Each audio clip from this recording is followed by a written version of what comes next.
Coming up today, Nvidia, the largest company in the world, some doubting whether their revenues are real. How long can the tech boom go for? Retail sales come in soft, some calling for the Fed to cut rates, and why some say Bitcoin could hit $500,000.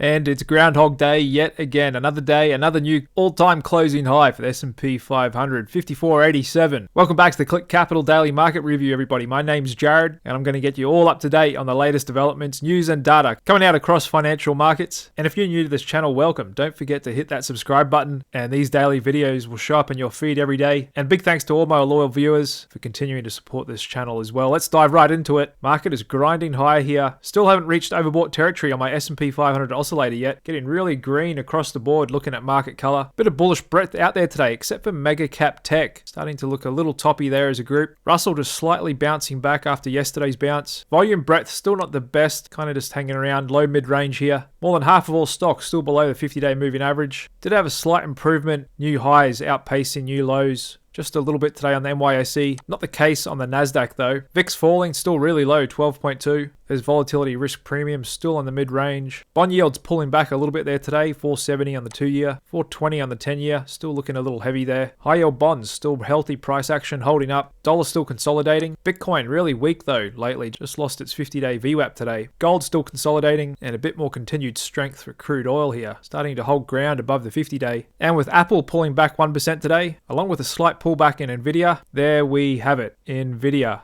Officially the world's largest, most valued company right now as of this moment. And as many of you know who watch this show every day, I've been calling for this pretty much all year, thinking it was inevitable in an AI boom. The world's leading AI company would inevitably become the world's largest company, just like we saw back in the 90s, with the leading internet stock back then, Cisco. Funny enough, overtaking Microsoft back in early 2000 as well, to briefly become the world's largest company. However, that's well known, and plenty of people are predicting now's the time for it to top out. That's officially become the world's largest. However, I still think it could have some more room to go. Even if we are a bit overbought here in the short term, inevitably going to have some consolidation and pullback, eventually come back to the 50-day VWAP. However, we very well could hit 5 trillion market cap for this AI bull market's over. Currently at 3.34 trillion on Nvidia, trading at $136 a share as I speak, which would be $13.60 pre-split. And just before I get into Nvidia, just to give you my thoughts on S&P 500, where we are now, same thoughts as the last couple of days. Bit overbought here short term, indicators are looking a little stretched. However, we are quickly coming back to positive trend strength. So the longer we stay around here without having a sharp pullback,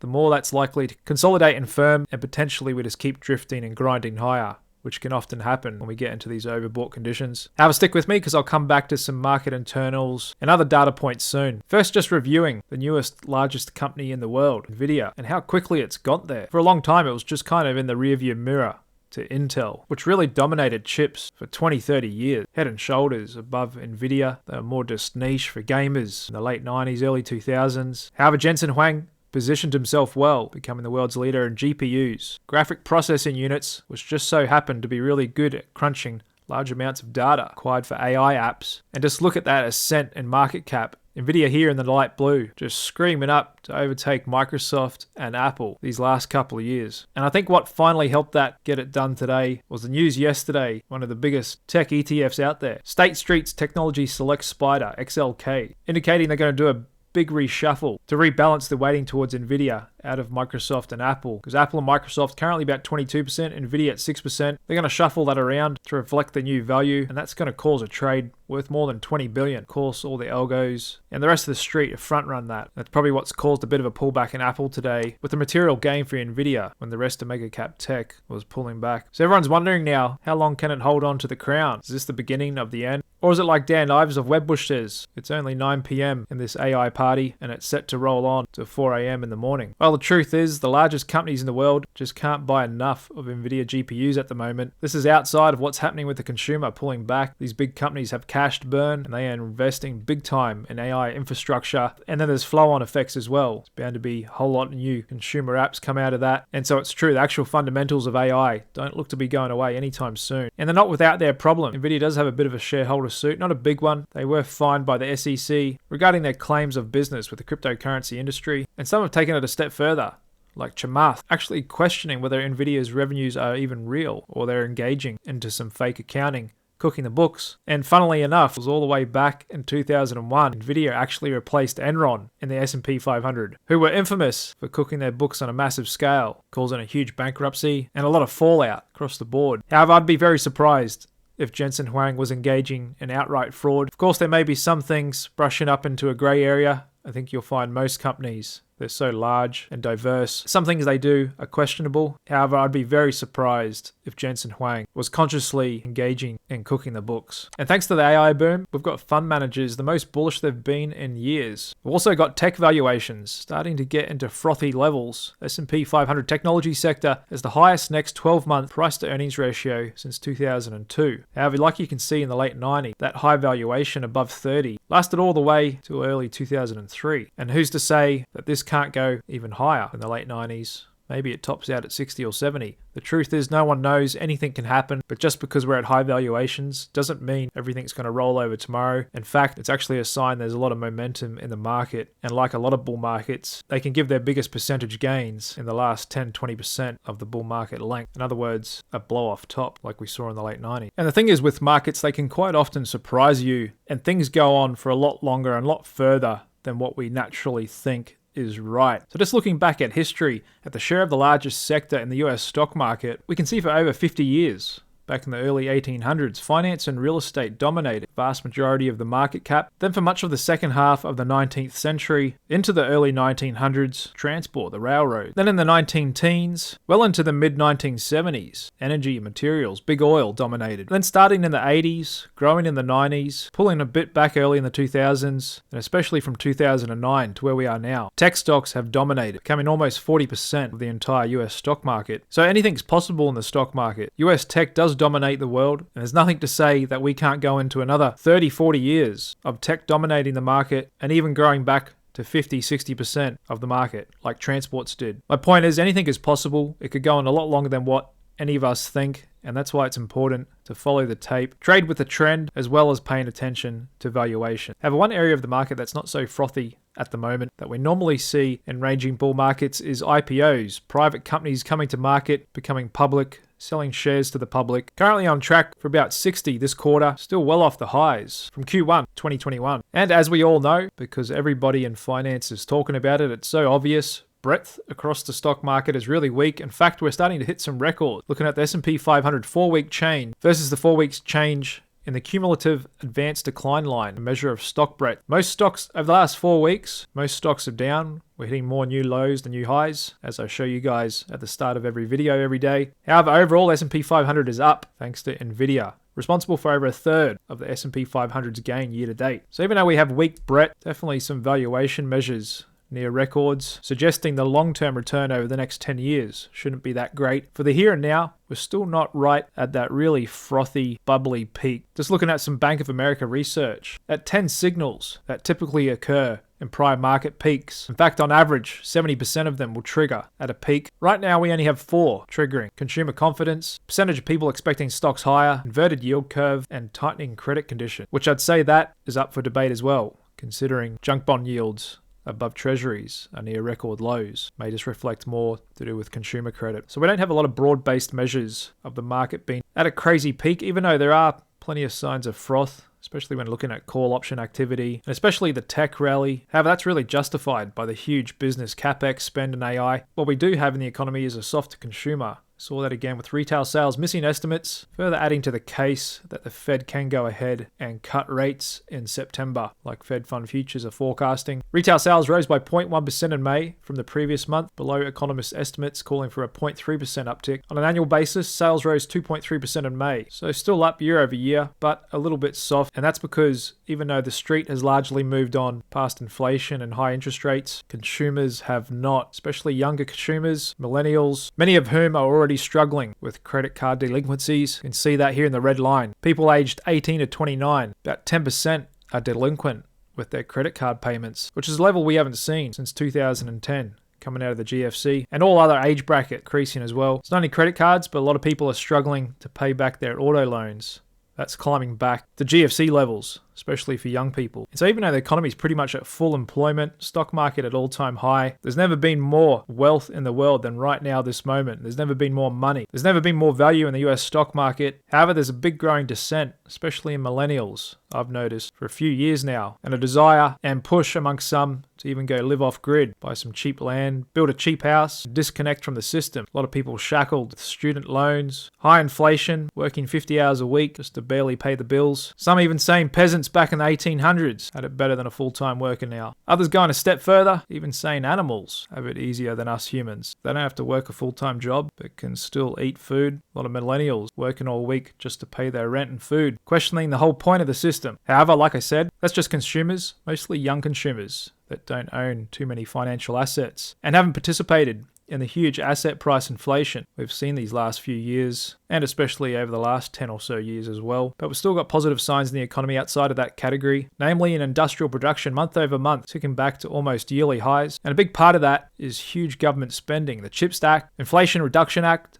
and Infrastructure Act, all adding to a boom in construction spending on manufacturing, not to mention the boom in build out in data centers for AI. However, for the here and now, we did see treasury yields pull back a little bit after retail sales come in soft, just indicating they think that's going to give the Fed more ammo to go ahead with the rate cut soon. And we even got some like economist Mohammed El-Aran, and the Fed could tip the US into recession if it waits too long to cut rates. Said the bank's over-dependent on data, and noted that the higher for longer rate regime is creating and deepening vulnerabilities in the economy. Included are eroded balance sheets among consumers and small businesses, alongside climbing household debt. We've even got another well-respected economist, Claudia Sahm, creator of the Sahm Rule Recession Indicator, said the Fed's playing with fire by not cutting rates. Even though she did say my baseline is not recession, but it's a real risk, and I do not understand why the Fed is pushing that risk. I'm not sure what they're waiting for. And their own indicator hasn't quite triggered the recession rule just yet, but it is getting close, and it's proven right for every recession going back to 1948. But she does have a bit of a point. It was surprising to see Jay Powell come out a little hawkish given the data, along with the whole Fed increasing their inflation forecasts. And this is after we've just seen the Swiss Bank, the ECB, and the Bank of Canada recently trim rates. And we just heard from a Fed president today, Harker, said one interest rate cut is his base case for this year. And I think